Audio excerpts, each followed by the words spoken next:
So the mandatory 8 count in boxing needs to go. We need to get rid of that. If you're not familiar with what that is, yeah, it's caused a lot of controversy with long counts in boxing. But that's not why I say we need to get rid of it. The standing 8 count, we already got rid of that. The boxing commissions of the world, they got rid of that back in the 90s, like 1998, I believe it was. And that's a good thing too, because man, that was problematic. It was problematic for the sport competitively, but more important, it was problematic for the safety of the fighters. I did a video recently about 2 recent deaths in boxing. A Russian boxer and an Argentinian boxer who died shortly after their bouts, which went into the later rounds. These were long fights, where a lot of punishment to the head took place. And I made a case in that video that shorter fights would result in fewer fatalities in boxing. And that was met with mostly positive opinions, but I got a lot of people who I'm pretty sure have never stepped foot in a ring before telling me essentially what Ivan Drago said in Rocky IV: if he dies, he dies. That's cold, man. That's cold.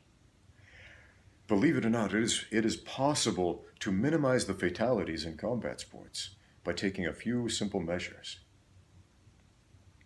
Man, I hate it when people justify things like, oh, well, that guy loaded up his wraps and killed his opponent in the ring, but it's okay because they knew the risks going in. No, that's not the kind of fight they signed up for. We can minimize casualties in combat sports with a few simple precautionary steps. Now, we won't get rid of them entirely, because death and serious injury is always a possibility, but we can minimize them. Just so you know, there are actually far more deaths in Little League Baseball, that's children's baseball, than there are in all combat sports combined. Did you know that? Yeah, believe it or not, combat sports are not actually the most dangerous sports. Having a baseball hit your chest or your head at a ridiculous speed is actually more fatal than punches. That being said, we need to do something about the mandatory 8 count. So what's the difference between the standing 8 count and the mandatory 8 count? Well, the standing 8 count, if the referee, before 1998, if the referee felt a fighter was in trouble for his health, if you will, he would intervene, call a temporary stop to the contest, and then count to 8, ask the fighter to focus on him. If he felt the fighter was able to continue safely, the contest would continue. A standing 8 count would result in essentially the same penalty as a knockdown. You can have 3 knockdowns in a single round in boxing. And this was very controversial because a number of high-profile boxing matches, well, they felt that the standing 8 count saved the other fighter, so they got rid of it. And it's a good thing too, because while it was a well-intentioned rule, what ended up happening is they sent fighters with concussions back to get another concussion and another and another. But the mandatory 8 count, that one's still in effect. It's still in effect in boxing and in kickboxing. So when a fighter gets knocked down, the referee begins to count to 8. And even if he stands up, the referee continues to count to 8. And if the fighter is able to focus on the referee, and the referee determines this fighter is able to continue, the fight continues.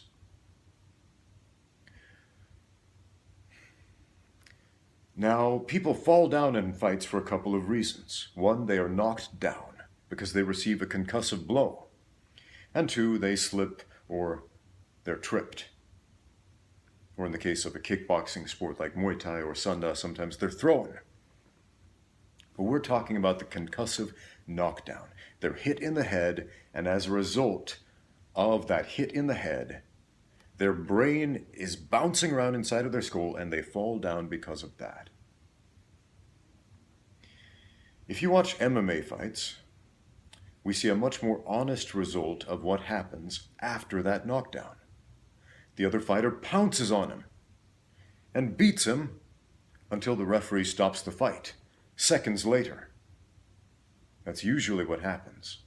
Or we have those really classy walk-away knockouts, where the fighter lands that heavy punch, knocks his opponent down, then just walks away, and his opponent flounders around a little bit trying to get up, and the referee sees, hey, this guy is clearly concussed. He's not able to stand up and get his feet under him, and so the fight needs to stop. That should be the norm in boxing, not guys pouncing on the guys on the ground.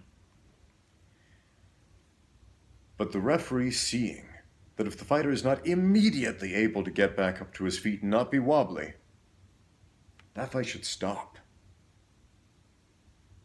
If it takes you 8 seconds, let's count that at 1, 2, 3, 4, 5, 6, 7, 8. Do you know how much damage you can do in an MMA fight to a downed fighter who's wobbly, who just got rocked in 8 seconds? Man, you can kill him. You can kill a guy. If you were landing undefended punches for 8 seconds, that guy's dead. Referees intervene. Good referees intervene well before that. That's why we don't see all the deaths in MMA that we see in boxing. In the UFC, there have been 0 deaths. 0. Even though it's how can I put this? It's a seemingly more dangerous sport, because you can do all kinds of crazy stuff that you can't do in boxing. But boxing, in reality, is the more dangerous sport. And that's not necessarily because boxing is inherently more dangerous. It's that the rules of the sport make it inherently more dangerous. These well-intentioned rules, because the mandatory 8 count, just like the standing 8 count back in the 90s and before that, they were well-intentioned rules. They had the safety of the fighters. That was the point. But we're getting the opposite result. We're sending concussed fighters out to get another concussion.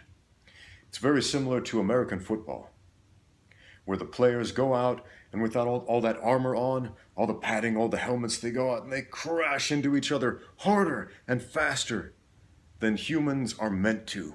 And those brains rattle around and get concussed inside the skulls. But they're still conscious, so they go back to the bench, they have a little break, they feel like they're steady, and the coach says, okay, go back out there, play again. And then boom! It happens again and again and again. And so some of these football players get concussed repeatedly during their games. Man, it sucks. It sucks that these guys are experiencing CTE because of that. You don't want to have multiple concussions, man. You don't want to have one if you can help it. But in boxing, it's basically the same thing. A guy gets hit concussively. He falls down. He gets 8 seconds to convince the referee, yeah, I'm steady, I can go. And then it can happen again. And then the next round, it can happen again and again. And the next round, it can happen again and again. And this can go on for 12 rounds. In fact, some states and some athletic commissions don't use the mandatory, I'm sorry, I'm getting that wrong. They don't use the 3 knockdown rule. Because generally there's a 3 knockdown rule. And that's a well-intentioned rule, and it's an okay rule, but it could be better. What that means, if you're not familiar, if a fighter is knocked down 3 times in a single round, it's considered a knockout. Okay?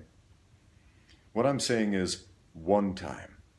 And I'm not talking about a slip or a trip. A good referee should know the difference. A good referee can see the difference between a slip and a trip and a concussive blow to the chin that knocks you down. And again, if it takes you 8 seconds to get up, or if you get up and you're wobbly, that fight needs to stop. 1 knockdown rule, that's what I'm saying. It would save a lot of lives, and at the very least, it would save a lot of people from multiple concussions.